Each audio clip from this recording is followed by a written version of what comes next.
Tube Tamil தொழிலாளர் தினம்.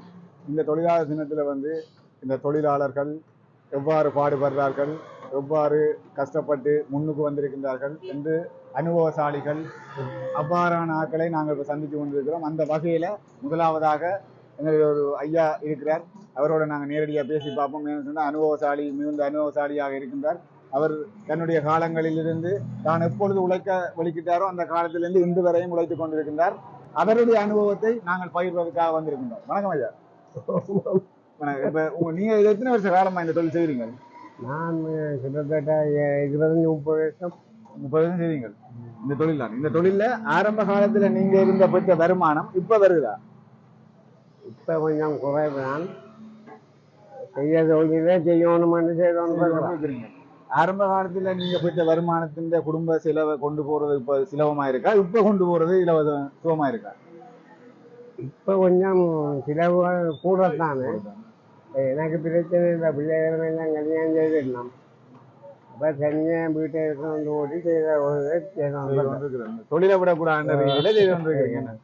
உண்மையிலே அது உண்மை நிச்சயமா இது வரவேற்கத்தக்க விஷயம் என்று ஆரம்ப காலத்தில் அவர் எந்த தொழில் செய்தாரோ அந்த தொழிலை அவர் வயசு வந்தும் இன்னும் தொடர்ந்து செய்து கொண்டுதான் இருக்கிறார். எத்தனை வயசு அவங்களுக்கு? எனக்கு 73. 73 வயசுலையும் அந்த தான் செய்த தொழிலை விடாம பின்பற்றி கொண்டிருக்கின்றார். ஆனா இப்ப இளைஞர்கள் என்ன, இன்றைக்கு ஒரு தொழில் செய்வாங்க, நாளைக்கு ஒரு தொழில் செய்வாங்க, ஒரு தொழில் செய்வாங்க. அப்ப அந்த நிரந்தர தொழிலே அட்டி போகும். தவறான முறையில் ஒரு பாதை ஒன்று போகும். அவங்களுக்கான தவறான வழிநடத்தல் எல்லாம். இதுதான் இந்த சமுதாயத்தின் நிலைமை. இதுக்கு முன்னுதாரணமாக இந்த ஐயா ஒரு உதாரணம். 73 வயதுல ஓய்வெடுக்க வேண்டிய வயசுல அதை முந்தைய தொழிலாளர் தினத்துல இன்னும் கடையை திறந்து வச்சிருக்கிறார்.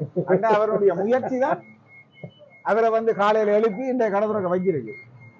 இவ்வாறு எங்களுடைய இளைஞர்கள் நீங்களும் இதை ஒரு உதாரணமாக வைத்துக் கொண்டு எதிலையும் சாதிக்கலாம். தொழிலாளருக்கு நான் என்னுடைய மனமார்ந்த வாழ்த்து. ஐயா வணக்கம். வணக்கம். இன்று வந்து தொழிலாளர் தினம் இல்லையா? முதல்ல உங்களுக்கு வந்து தொழிலாளர் தின வாழ்த்துக்கள். என்னுடைய சார்பா இந்த தொழிலாளர் தினத்துல வந்து உங்களுடைய தொழில்கள் எல்லாம் அப்படி போய் கொண்டிருக்கு. இன்றைய குறைவுதான். இப்போ மழை நேரம் கொஞ்சம் குறைவுதான். ஏன் அந்த தொழிலாளர் தினத்துல நீங்க அந்த விடுமுறை எடுக்காம வந்து இதுல வேலை செய்து வந்திருக்கீங்க? தொழிலாளர் தினம்னு சொன்னா விடுமுறை எல்லாம் நினைக்கிறது. வீட்டை நிற்கணும். நாங்கள் 2 நாள் லீவ் எடுத்தாங்க. வீட்டை தெரியாது. இந்த வருமானத்தை பொருட்டு உங்களுடைய வருமானம் எல்லாம் அப்படி குடும்ப வருமானத்துக்கு போதுமானதா இருக்கா? ஆனாதான் பிள்ளைகளும் கொஞ்சம் மகனை ஒரு அந்த வேலை செய்யறாரு. ஸ்டூடியோ வச்சுக்கிறாரு. ஸ்டூடியோன்னு இன்னொரு பிள்ளைகள். உங்களுடைய ஊர் எந்த இதுவால ஹோண்டால கொஞ்சம் இருக்கிறோம். இந்த இடத்துக்கு வாடகை கொடுக்குறீங்களா? கோயிலுக்கு கோயிலாக வாடகை வைக்கல. நீ வைக்கணும் ஐயா. எத்தனை வருடம் இதுல நடத்துறீங்க? நான் இதுல 1 வருஷம் ஆகிடும். நான் கிருஷ்ணங்க அதுல 4 வருஷம் செஞ்சேன். நான் காலகாலமா பேக்கரி வேலை செய்வேன். இப்பதான் கருத்து முட்டு வருஷம் இருக்கு. அதனால உங்களை போன்ற தொழிலாளருக்கு நீங்க என்ன சொல்ல வாரீங்க? அதையும் இப்படி எங்களை மாதிரி செய்யக்கூடாது. லீவ் எடுத்து இந்த சந்தோஷமா நிற்க நாங்கள் நிற்க குடும்ப சும காரணமாக லீவ் எடுக்க முடியாது இல்லையா?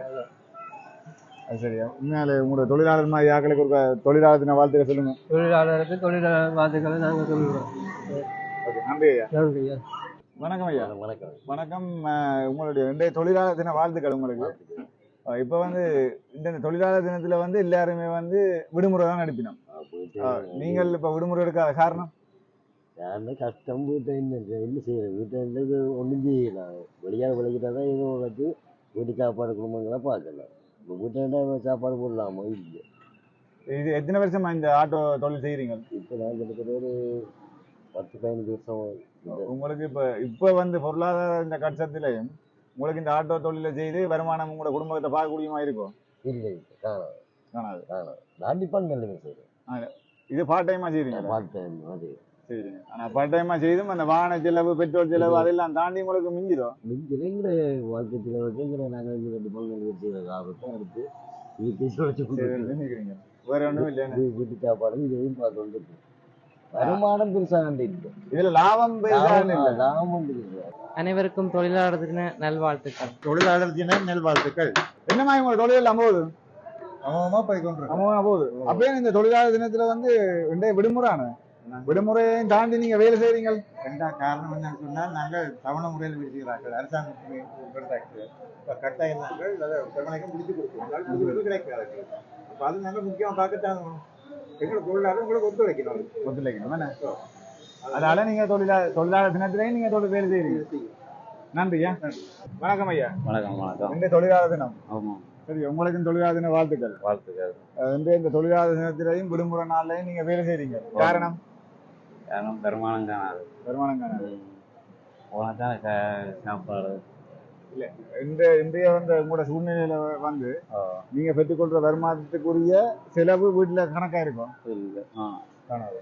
ஐயா வணக்கம். வணக்கம். இன்றைக்கு தொழிலாளர் தின வாழ்த்துக்கள். நீங்க ஆரம்பத்துல இருந்து தொழில் செய்தீங்க. நாங்கள் கூலி போயிடான் செய்து இப்ப வயது வந்திருக்கிறீங்க. வயது வந்தது. உங்களோட காலத்துல செய்த வேலைக்கும் இப்ப செய்யற வேலைக்கும் எப்படி இருக்கு? அப்ப கூட சும்மா இது அப்ப பெற்ற வருமானத்துக்கும் இப்ப வர வருமானத்துக்கும் சேமா இருக்கும். முந்தின வருமானம் காணும். சாமான் விலை கூட சம்பளம் கூட சாமான் விலை கூட ஒண்ணு சீவிக்கல. அது சீவிக்கல. எவ்வளவுதான் வேலை செய்தாலும் தெரிகிறாரு. ஆரம்ப காலத்துல நீங்க எத்தனை வருஷம் வேலை செய்திருப்பீங்க? நான் 10 வருஷம் தான் தெரியும். 80 வயது 70 வயது மட்டும் வேலை செய்வீங்க. 80 வயது.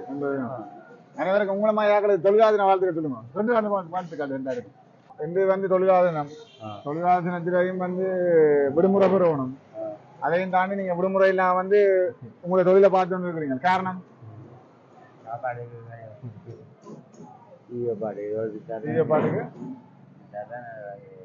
இவ்வாறு பல தொழிலாளர்களை சந்தித்திருக்கின்றோம். பல வகையில் அவர்களுடைய கருத்தும் பல வண்ணமாக இருந்தது. நிச்சயமாக கூலி தொழில் செய்கின்றவர்களில் இருந்து அதிகமாக ஒரு பெரிய அளவிலான தொழில் செய்பவர்கள் மட்டும் இவ்வாறான நிலைமைதான் இருக்கின்றது. இந்த பதிவு அனைவரினதும் கவனத்திற்கும் கொண்டு செல்லப்படுகின்றது. குறிப்பாக ஒரு தொழிலை செய்தால் அதை உண்மையிலே விசுவாசித்துக் கொண்டு அந்த தொழிலை செய்ய வேண்டும். அப்பொழுதுதான் அந்த தொழிலுக்கும் நாங்கள் செய்கின்ற தொழிலுக்கும் அந்த தொழில் செய்கின்ற செயற்பாட்டுக்கும் ஒரு உதாரணமாக இருக்கும் என்று கூறிக்கொண்டு அனைவருக்கும் டியூப் தமிழ் சார்பாக தொழிலாளர் தின நல்வாழ்த்துக்களையும் கூறிக்கொண்டு மற்றும் ஒரு பதிவினூடாக சந்திக்கும் வரை குளப்பட்டி சந்தியிலிருந்து எம்.ஆர். பரத். நன்றி உறவுகளே.